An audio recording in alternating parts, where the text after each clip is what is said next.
ప్రస్తుతం సంగారెడ్డి జిల్లా పటంచెరు జిల్లా పరిషత్ హై స్కూల్లో ఉన్నాము. నిన్న తెలుగు సాహిత్య పుస్తకాలను ఆవిష్కరించినటువంటి ఉపాధ్యాయురాలు శ్రీదేవి గారు ఉన్నారు. తెలుగు భాషను మర్చిపోతున్నటువంటి ఈ రోజులలో తెలుగు సాహిత్యానికి పునర్జన్మనిస్తున్నటువంటి ఉపాధ్యాయురాలు శ్రీదేవి గారు న్యూస్ 18 తోటి మాట్లాడడానికి సిద్ధంగా ఉన్నారు. వారినే అడిగి తెలుసుకుందాం. మేడం చెప్పండి మేడం, ఈ తెలుగు సాహిత్య పుస్తకాలు రాయడానికి మీకు ఎన్ని రోజులు టైం పట్టింది? మీరు ఎప్పటి నుంచి ఈ సాహిత్య పుస్తకాలు రచించారు? నమస్కారం అండి, నా పేరు సముద్రాల శ్రీదేవి. మా నాన్నగారు సముద్రాల వెంకటాచార్యులు. ఆయన తెలుగు పండితుడిగా పనిచేసి రిటైర్మెంట్ అయ్యారు. ఉక్కుపాలతో రంగరించిన తెలుగు నుడికారాన్ని సొంతం చేసుకొని నేను ఇంత తెలుగు పండితురాలుగా నేను పనిచేస్తూ వచ్చాను. దాదాపు 20 సంవత్సరాలుగా నేను తెలుగు ఉపాధ్యాయురాలుగా నేను పనిచేస్తున్నాను. తెలుగు భాష పట్ల మక్కువ పెంపొందించే విధంగా నేను కృషి చేస్తూ ఉంటాను. తెలుగు అనేది ఒక మూల భాషగా మిగిలిపోవద్దు అని నా భావన. సంస్కృతం లాగా, మిగతా భాషల్లాగా తెలుగు అనేది ప్రతి ఒక్కరు కూడా మనం తెలుగు భాషలోనే ఆలోచించుతున్నాము, తెలుగు భాషలోనే మాట్లాడగలుగుతున్నాము, తెలుగు భాషనే రాస్తూ ఉన్నాము. కాబట్టి తెలుగు భాషనే మర్చిపోవద్దు. అందుకోసం నేను దాదాపు 17 పుస్తకాలు రచించాను. మొదటి పుస్తకము 2017వ సంవత్సరంలో ఆవిష్కరించబడింది. ఇక 16 పుస్తకాల ఆవిష్కరణ గురించి చెప్పాలంటే ఈ 16 పుస్తకాలు మొన్న మహిళా దినోత్సవం సందర్భంగా ఒకటే రోజు ఒకటే వేదికపై సుందరే విజ్ఞాన కేంద్రంలో ఈ 16 పుస్తకాలు ఆవిష్కరించబడినాయి. 6 శతకాలు, 4 గజల్స్, 3 కథలు, 2 కవితలు, 1 నవల.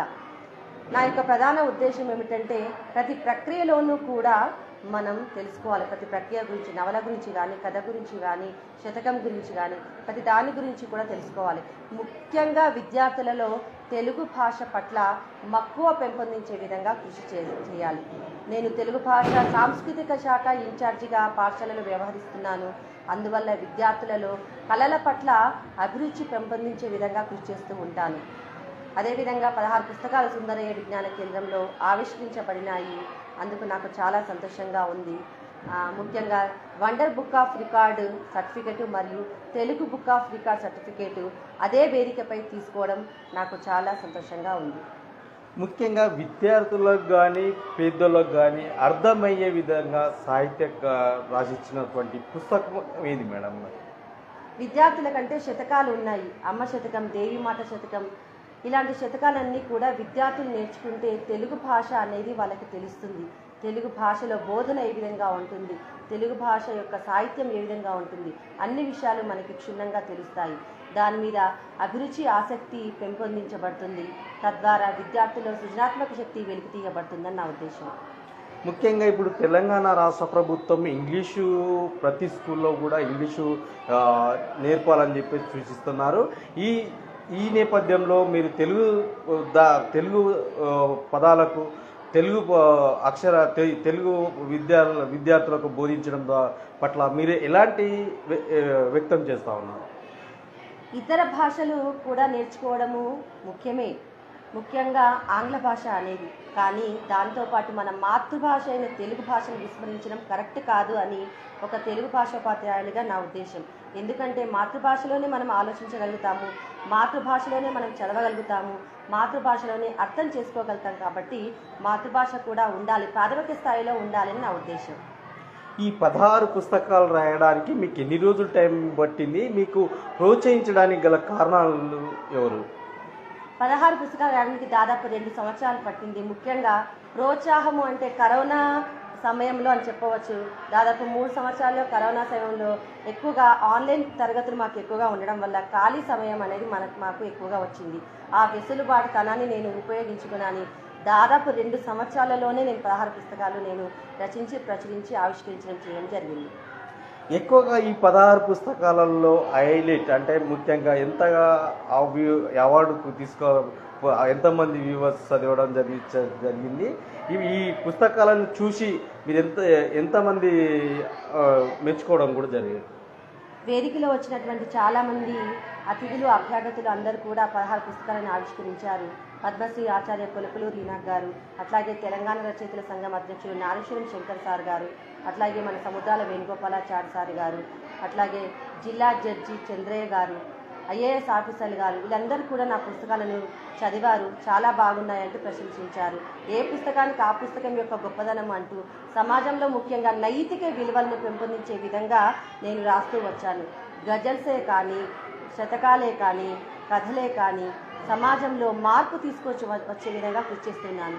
అదేవిధంగా సముద్రాల ఫౌండేషన్ కూడా నేను ఏర్పాటు చేయడం జరిగింది. అదే రోజు సముద్రాల ఫౌండేషన్ యొక్క ముఖ్యోద్దేశం ఏమిటంటే కవులను, కళాకారులను, సంఘ సేవకులను వాళ్ళని ప్రోత్సహించి వాళ్ళని సన్మానించడం, వాళ్ళు కూడా మేము రాయగలమనే దిశగా పెంపొందించే విధంగా కృషి చేయడం. అట్లాగే అదే రోజు నేను రచించి పాడినటువంటి 12 పాటల యొక్క CD గజల్స్ను కూడా ఆవిష్కరించడం జరిగింది. పాటలు అంటే ఏమేమి పాటలు పాడారు, ముఖ్యంగా అవి చెప్పగలుగుతారా మేడం?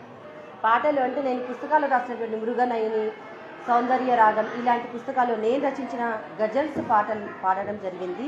మ్యూజిక్తో సహా నేను పాడాను.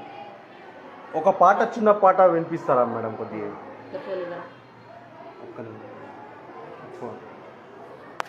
చిరునవ్వులు విరబోసిన మధుమాసం మన కోసం, మరుమల్లెలు విరజల్లిన దరహాసం మన కోసం. చిరునవ్వులు విరబోసిన మధుమాసం మన కోసం, మరుమల్లెలు విరజల్లిన దరహాసం మన కోసం. అహర్నిశము జాలువారు వెన్నెల సొనని శీధిలో, అహరహమున కురుస్తున్న దివిహాసం మన కోసం, అహరహమున కురుస్తున్న దివిహాసం మన కోసం. చిరునవ్వులు విరబోసిన మధుమాసం మన కోసం.